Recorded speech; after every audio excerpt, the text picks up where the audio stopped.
Welcome into Point Blank, brought to you by Fitz Roofing. I'm Brandon Strange, joined by ESPN Houston's Joel Blank at the press box. Joel, welcome in.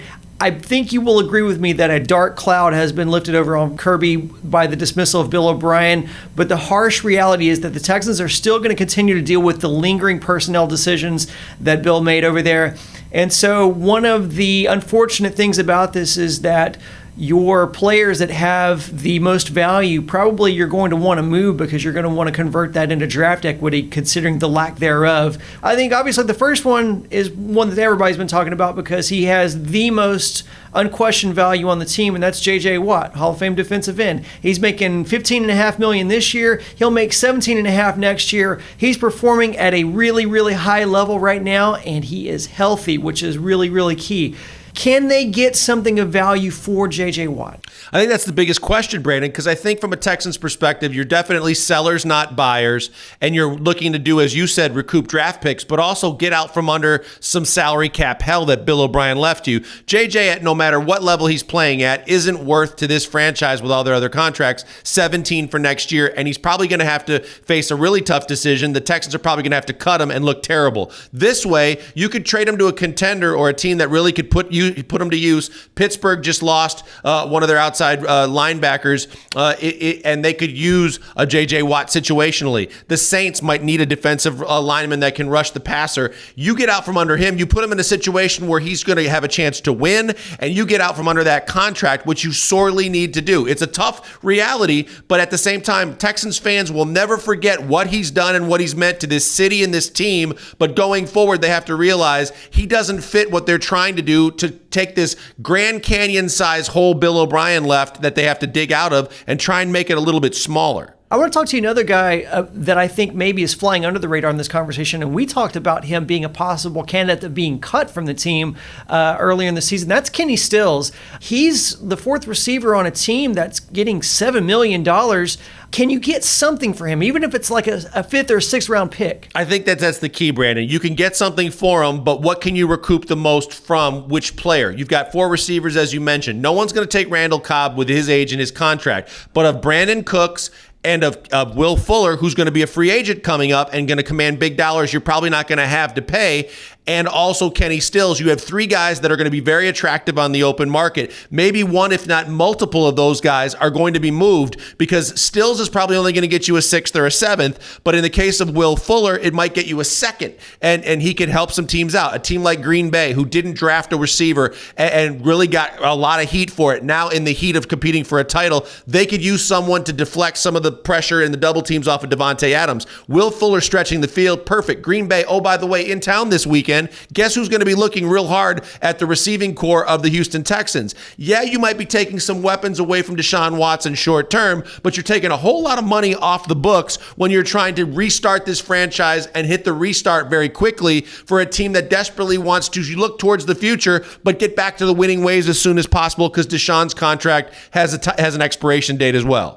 Those are three names right out of the gate. There's a fourth guy that I want to mention to you that I think could be a wild card as far as a trade value here. But before I ask you about that, why don't you give us a word from our video sponsors at Fitz Roofing? We love Fitz Roofing. They're loyal to us at SportsMap, but they're also even more loyal to the people of Houston, Texas. They take care of you with the best warranties, the best guarantees, and the best products in the business when anything comes to roofing. And they do free, no-obligation inspections just by giving them a call. Don't believe me? Take their word for it. 832-521-3001. Set up that free no-obligation inspection today. They come to you, they tell you what they can do, they go back on their merry way. You want them to come back and do the work? You won't be disappointed as they are the best in the business. Fitz Roofing, making a difference, one home at a time. Joel, one guy in this conversation that I didn't think of that was brought up during the pre-production here by Josh Jordan, who is our SportsMap Houston editor, he mentioned Justin Reed, and I thought that's such an intriguing thought because he's only making $1.1 million this year. He'll make 1.3 next year, so he's pretty cheap. But you're going to have to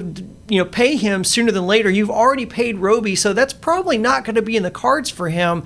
So maybe you can flip him to get a younger player. What do you think about that? I think Roby's the more interesting candidate. He's an experienced veteran secondary member of the Texans, but because he's played other places and played well, he's going to be a guy that's attractive to a lot of teams, and he's making a lot of money. Another guy that is making a little bit too much money for a team that's not very good. You could recoup a lot of dollars, maybe even get another draft pick back. It doesn't really matter what draft pick you get back. The secondary has been a huge problem from them anyway. Whether he's there or not, I don't think they're going to get much better. And I think that going through the future, if we're thinking about them rebuilding, that's not the kind of salary you want on a bad secondary. So I think you could move Roby, you could recoup the money, maybe you get a pick in return, regardless of where it falls, and you continue to develop a guy like Reed, who is on the cheap, but has been a better than average player for you, and is a guy you could actually build around as you rebuild your defense.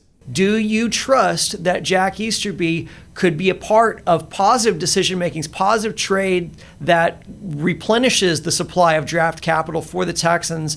Or are you afraid that he might have some of those tendencies where he doesn't value assets in the way that other teams do? I absolutely do not trust Jack Easterby 150%. I'm telling you this now. I've said it from the time that the move was made. Because they were hitched at the hip and connected to the same wagon, Bill O'Brien and Jack Easterby, the same way he rode into town, they should have rode out of town together. There's a guy, when you look at his resume, and all you see is things not related to football operations, football decisions in terms of personnel and evaluation and trades and general manager type duties.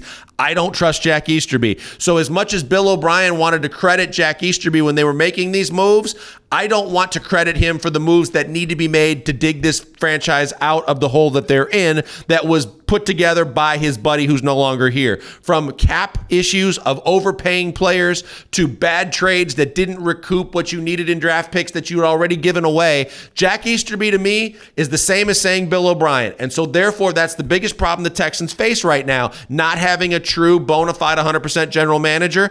I don't trust Jack Easterby. So therefore, I don't trust the Texans are going to do any better on the trade market than they did when Bill O'Brien was running things. And that's a very scary proposition from a fan base and anybody that follows the Texans, thinking that the moves that could be made between now and the trade deadline could help them get better and restart sooner. If he is self-aware and understands that Bill O'Brien's reputation has splashed back on him a little bit, wouldn't it behoove him? Wouldn't he be more incentivized to lean on his football people to make smarter decisions?